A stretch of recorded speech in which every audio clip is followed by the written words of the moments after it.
Good afternoon, everybody, and welcome to this run through of the Southeast Virtual Careers Fair. My name's Katie. I am the Events Delivery Manager here at GTI, working very closely with Lara and Christine at the Universities of Portsmouth, helping to deliver the fair.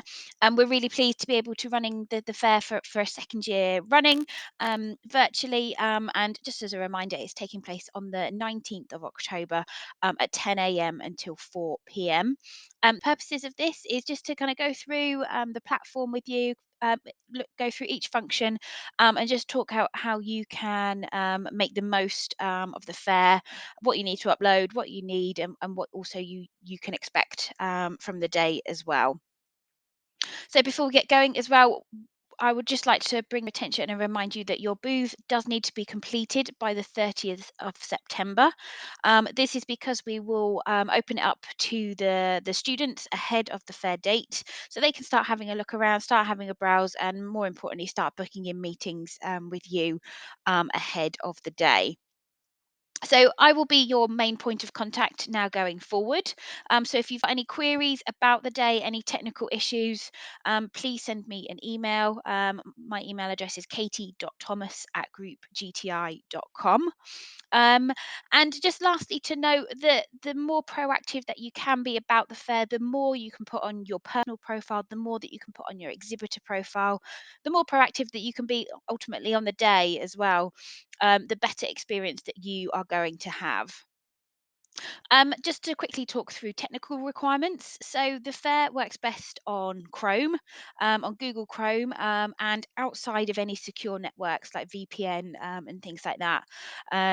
If you do think it's going to be a problem, please do share the platform link with your IT teams, just to make sure that there's no firewalls in place or anything like that that will prevent you gaining access. So the setup, you should, once booked on, you will receive a email from Lara and Christine with a setup link. Once you've completed that, you'll then hear from me with a link to the fair itself, so for you to start logging on onto the platform. The registration is the same as the students, so please just kind of fill in as many bits that are relevant. If you see parts of the form that aren't relevant, there should be an option for you to click not applicable. I'm an exhibitor. And then once logged in, you should see this. You should be welcome with this screen here. It's a really kind of easy setup. It's very intuitive. So we've obviously got the welcome at the top, the area where the exhibitors are, and the area where the presentations will take place as well, which I'll come on to separately shortly. Here is your schedule, any notifications, messages at the top as well, and here is where you can access all sorts of other different settings as well. But let me start off by showing you what the exhibitors look like. So here is where all the exhibitors will be displayed.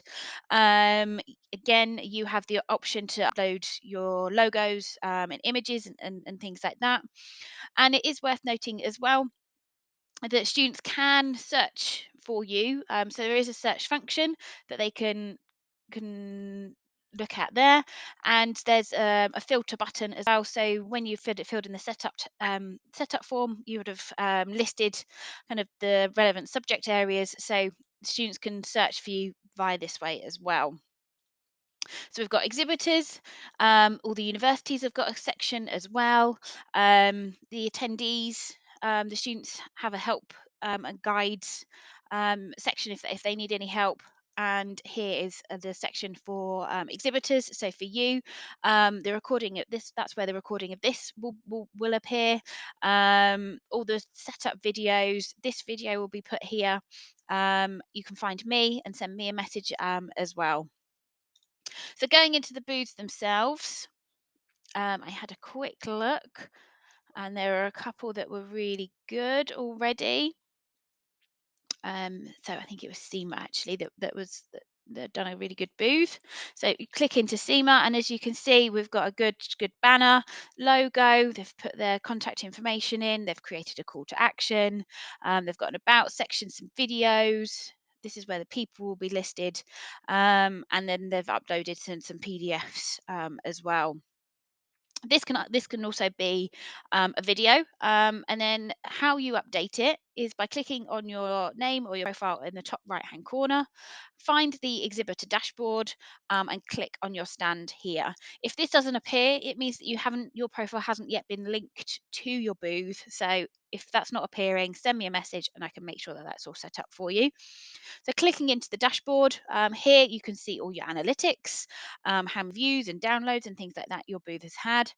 But here it's edit profile at the top, where you can update all your logos, images, banners, text, contact information, PDFs, brochures. Here you can create the custom call to action. So you can put in if you wanted to apply to find out more, etc. It's all really customizable. And wherever there's an upload, it always tells you about what format and what the size of everything needs to be. So again, really intuitive. And my advice is whenever you make any changes, just make sure you click save here at the top. Next on the top of the tabs, we've got team members. So here where all your team members will be listed. So if there's anybody missing, again, send me an email and I can get them added. Unfortunately, you can't do this yourself. So the request doesn't need to be come through me. So I can link your person to your booth. So send me a message. Likewise, if you need to remove anybody, if you've been in charge of setting it up, but you're not attending on the day, send me a message, send me an email, and I can remove that profile for you from the fair. A new section on the platform for this year is products and services. You can change this label. So you can change this to opportunities and vacancies, for example, and this will reflect on the platform and it will show if you've got a variety of roles, it will list them out for students to click through and apply to. All you do is then click add product. You can put the name in, so a graduate role, really good role. And then you can put apply here and then put in the URL and an image, and that will link on your booth as well. And you can add up to 20 if you like. Again, always click save. And the beauty of this is as well, if you want to click save, close it down, you can always go back to the exhibitor page, check out what your booth looks like, and kind of make tweaks and make changes and updates as you go. If you wanted to add videos, again, here is where you do so. You can either add them as a YouTube or Vimeo link.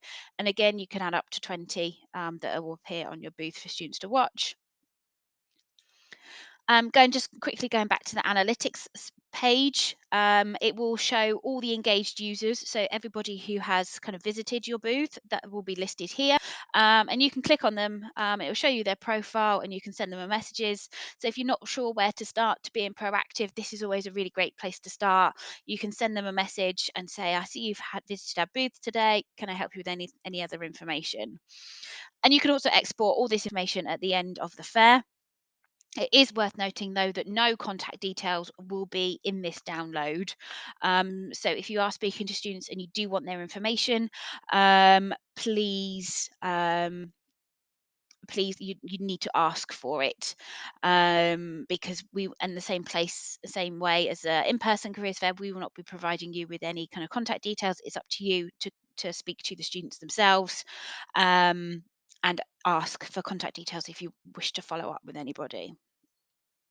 So that's the booths. So let me show you how students can interact with you at your booth. And what I'm going to do is just going to switch screens to our test platform just to show you this in a little bit more detail.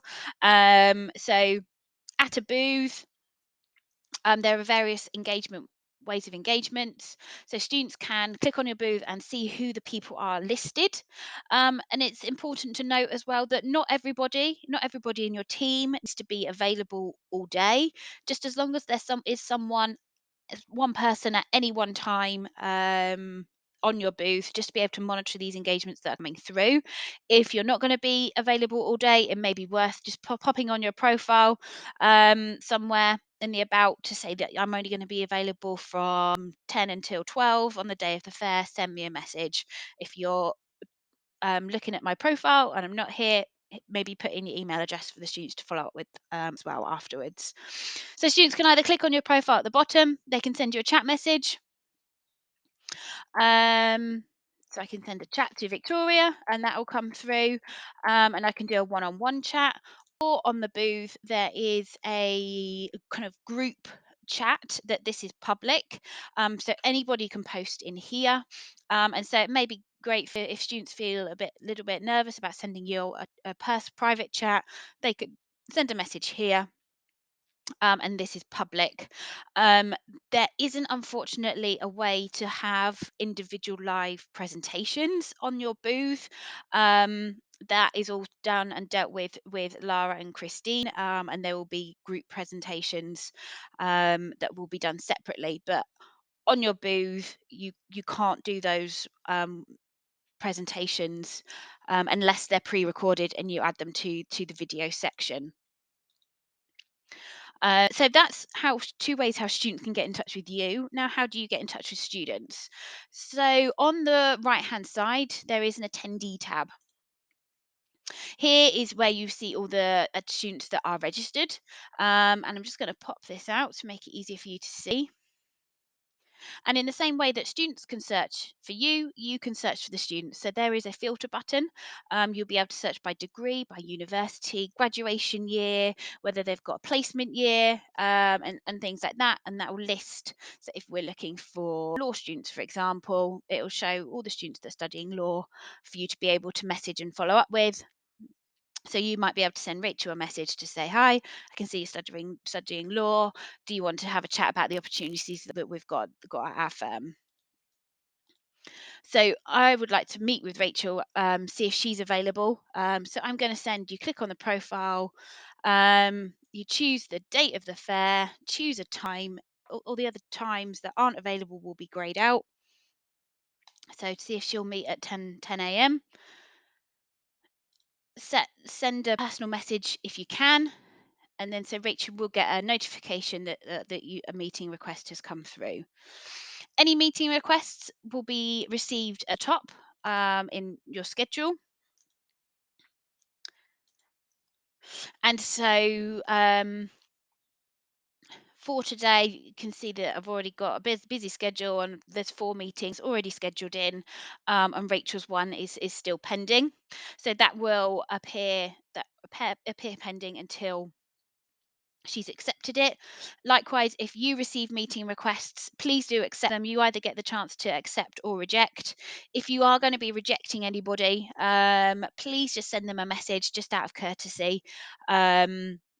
Just to say that perhaps you're busy, or would love to follow up at another time, maybe take their email address, just so that it's a really good experience for student. And then to join a meeting, again, you'll get a notification. The meetings are 15 minutes long. You can share your screen as well. And then so to join a meeting, you click on the join, and then it will open up in the window here, and you set your preferences. If you're having problems joining, you can click test, and that will just run through a couple of troubleshooting options as well for you.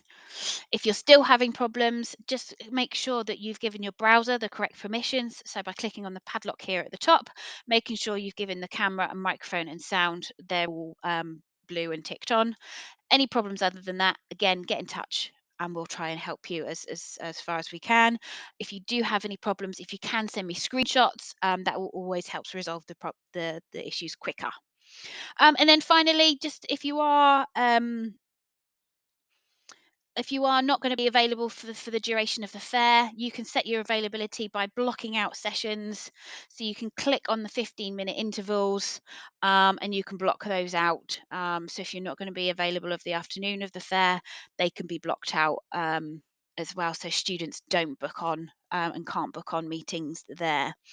So that's everything. That is the fair. As I say, any questions, drop me a message. Anyone who's taking part in the live presentations, company presentations, we will follow up separately. But that's all from me, and we hope you have a good day at the fair.